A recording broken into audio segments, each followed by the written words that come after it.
Are there reasons someone may not be a good candidate for a hip or knee replacement surgery?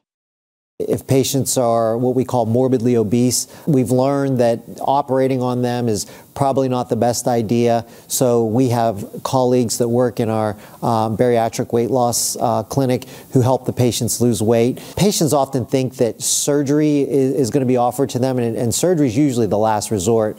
They work with them with diet and exercise understanding that they usually have diseased joints that don't allow them to do the exercises that are common, so they can help them with that. There are some medications that they can help them with for appetite suppression and metabolism increasing, so they're very helpful in that respect. Uncontrolled diabetes is another risk factor that we've learned can be fixed and help a patient around the time of surgery. So patients whose diabetes is somewhat out of control, we get them with their primary care doctor or perhaps an endocrinologist to help improve them. Sometimes patients have cardiac issues that aren't well managed, and we get them to our cardiology partners who can help get those under control. And then, any other medical problem that really hasn't been well managed in the past that the patient has neglected, we really want to make sure those are optimized prior to surgery.